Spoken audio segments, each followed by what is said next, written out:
Hello, welcome to my channel. I'm Alex, and today I'm going to be doing something a little bit different to what I normally do on this channel.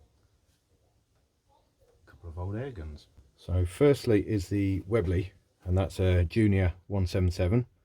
This is the model with the Bakelite grips, which basically puts it as post 1946, and it's also got a designation of 4 on it, which you probably won't be able to see. This was discontinued in 1958. So what we're looking at around about maybe 65 to 70 years old for the pistol. So next we've got this little junior air rifle, and it's marked up as Hector, which you won't be able to see, or doubtful anyway. And I believe what it is another incarnation of the Diana Model 1 junior air rifle. I believe dates for this were around about 1950s onwards. I'm not an expert on these things, so excuse my ignorance. But yeah, it was basically marked as the Diana Model 1, I believe, up until around about the 40s. And then after that it was renamed or rebranded under a couple of other names, one of which being Hector. It's an odd little gun. It's a break barrel, so it breaks in the conventional way. But what isn't conventional is that this is how you load it.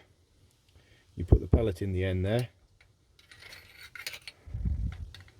and then refit the barrel, and that just turns in like so, and then it's ready to fire. Both of these guns are extremely underpowered, even by original standards. Neither will push a pellet out unless the pellet is very loose, so this is why they need a little bit of attention. The Webley is going to be the one for this video. That isn't mine, it's my dad's. I might try and buy it off him to see whether I can do maybe just a quick strip down, tidy up, see whether we can get it to actually throw a pellet further than about 0 feet. So we'll crack on with that. The first thing we need to do is remove the barrel, which is held in with a latch on the rear sights. So you just pop that up. This is not loaded. I don't know whether you can see, but it's definitely not loaded, and it's certainly not cocked anyway. The barrel mechanism is held in with a screw, like so, at the front.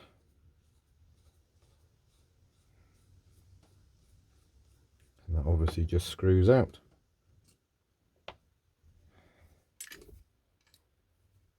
We then just take that up, move that back, and that slots out from there. Then what we need to do is remove the end, which is that bit there. So to remove this, basically the gap in the end is 1/4 of an inch, so all you really need is just a 1/4 inch drive socket. But remember, this is holding the spring in place, so be very careful when you're doing it, because the spring is compressed in there.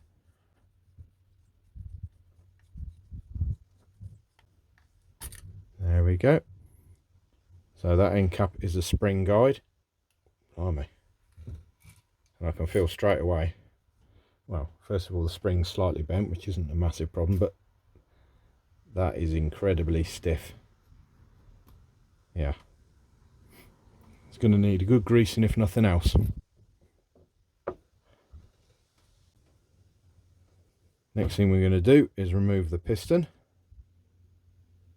So that'll come out to so far. Then you'll need to pull the trigger just in order to push it that little bit further, and then hopefully we can just get it out that way. Again, you can see that there's years and years of dried grease in here. It will come though. There we go. And that's the piston, and that's your piston seal. I'm just giving everything a quick clean over with a bit of light oil and a toothbrush, just to get rid of all the excess dried off oil.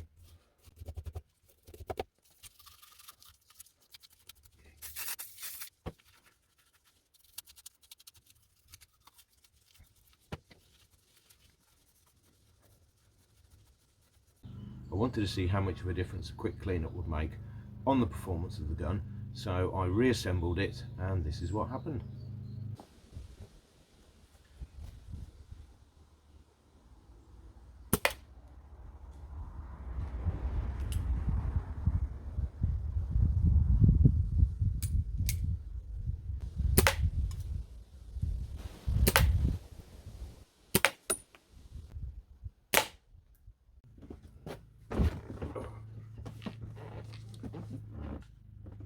This is the target that I was shooting at, and it's a very flimsy cardboard tube that had crisps in. The only penetration we got was where effectively 2 pellets hit almost the same area, and we've got 1 pellet in there.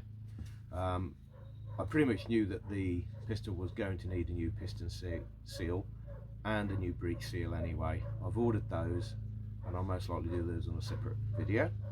But what I'm going to do for a comparison is, using the same ammunition and the same target, is use my old Webley Jaguar. This is something my brother had a very long time ago. Then it got passed to my dad, then it got passed to me, and it was in a terrible state. I stripped the stock down, gave everything a good oil in, cleaned it all out, and gave it a new bluing as well. So we'll put this to the test and see what that does. While I realise it's not a fully fair comparison to make between this powerhouse of a little rifle and the Webley pistol, it's basically for a benchmark for me as to what I'm hoping to achieve comparison to what I have achieved. So obviously, as you can see, it's 2-in-1 shot there. Brilliant. Yeah, accuracy is overall all right, I suppose, and the pellets went straight through the back, or barely made it to the back. I think most of them are still in there. So thanks for watching. I hope you found this useful, and there will be 1 or 2 more vintage airgun videos coming out from me on this channel, but predominantly it's going to be a mixture of everything. If you've got any comments, please leave them. The more information I can get about things, the better. I'm not an expert, as I say. I tinker with bits and pieces of everything, so more of a jack of all trades, master of none. Thanks for watching. Catch you on the next one.